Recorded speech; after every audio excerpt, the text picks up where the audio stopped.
Assalamualaikum warahmatullahi wabarakatuh. Jumpa lagi dengan saya di channel Budidaya Ikan Gembira BCBS.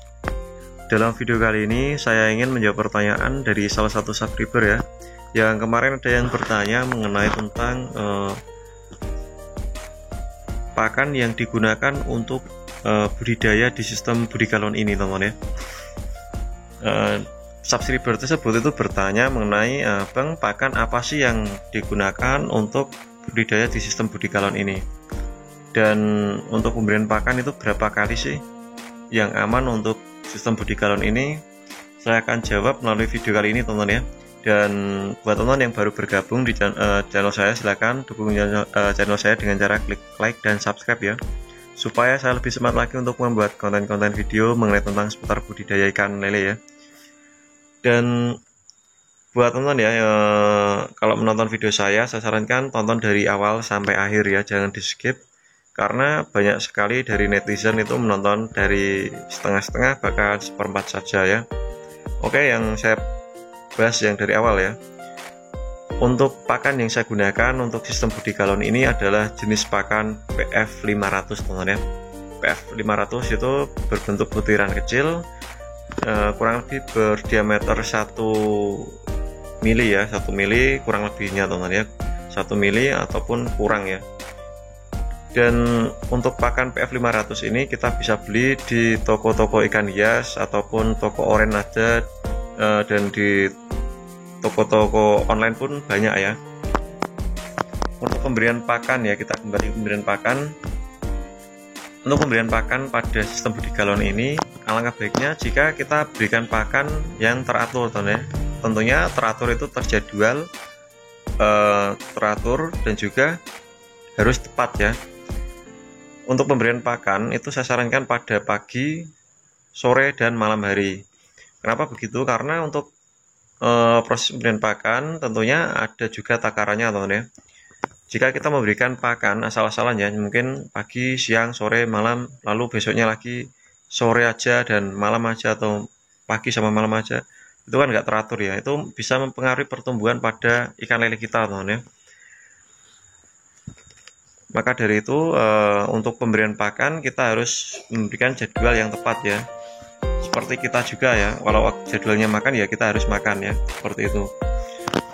Untuk pemberian pakan itu sendiri, takarannya yang kita gunakan untuk satu masing-masing galon ini ya, ini kan yang saya tebar kan ukuran kecil, teman-teman ya, tidak seharusnya ya. Saya sarankan buat teman-teman untuk sistem budigalon ini peliharalah bibit dengan ukuran 57 lah.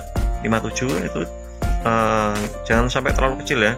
Jikapun terpaksa nggak ada yang 57, harus kita isi dengan 46, nggak apa-apa ya, asal jangan lebih kecil lagi, itu akan lebih beresiko, teman-teman ya.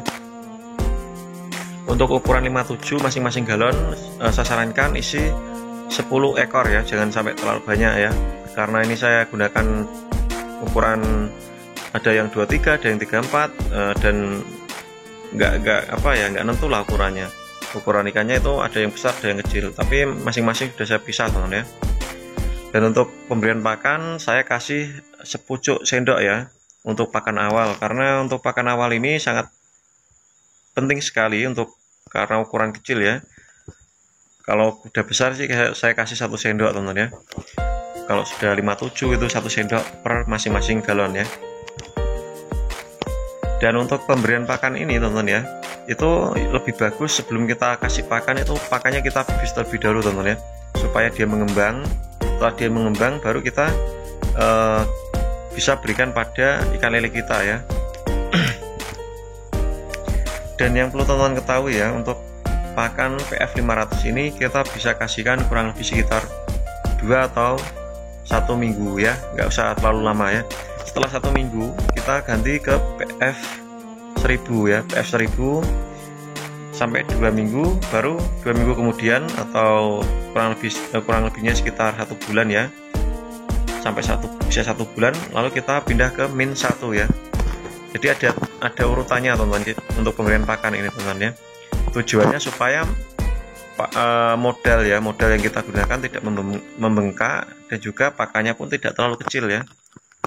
Kalau kita kasih pakan PF 500 terus sampai besar, itu nanti akan lebih boros dan ikannya pun pertumbuhannya pun akan lama ya. Jadi makanya dia kan kecil-kecil ya, jadi agak ribet dia ya. Kalau dia besar-besar kan cepat kenyang dia ya. Tapi yang penting untuk proses pemberian pakan kita bibis terlebih dahulu.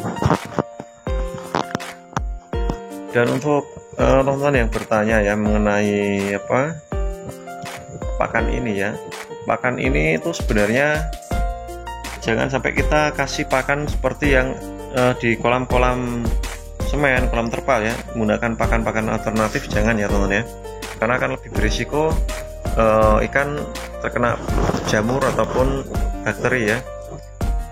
Pakan alternatif kan terkadang kita kasih mungkin ya tiren ataupun sosis ataupun yang lain-lain yang nggak masuk akal lah ya. Pokoknya kalau sosis sih masih aman ya, jangan sampai memberikan pakan yang aneh-aneh lah ya. Pokoknya kasih pakan pelet aja atau pur ya, pur ikan ya, supaya ikan tidak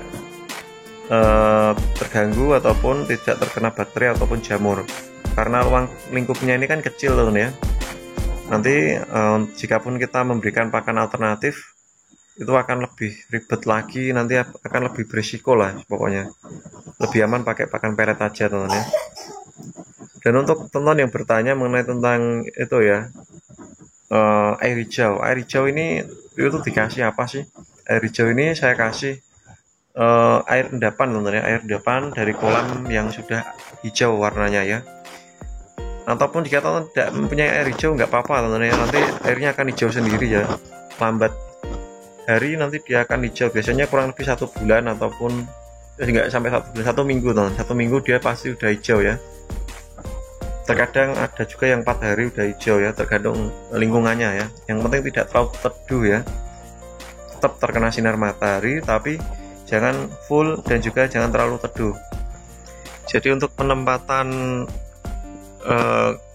tempat budidaya ini itu yang bagus itu ya di teras-teras rumah yang kecil ya, mungkin tempatnya nggak terlalu besar, ataupun di lantai 2 itu kan nggak terlalu kelihatan ya. Itu nanti kita tempatkan di tempat yang terkena panas ya, terkena teduh juga ya. Jadi kalau full panas kita cukup tutup dengan kardus ataupun triplek ya, supaya aman. Dan ini saja ya teman-teman ya yang bisa sampaikan. Jika ada suatu kesalahan dalam kata ataupun pembicaraan saya mohon maaf teman-teman ya. Dan buat teman-teman yang ingin bertanya mengenai tentang seputar budidaya ikan lele, silahkan tanyakan di kolom komentar. Nanti saya akan jawab melalui video ataupun komentar secara langsung ya. Oke, salam dari saya. Assalamualaikum warahmatullahi wabarakatuh. Salam tani ikan lele Nusantara. Salam jos.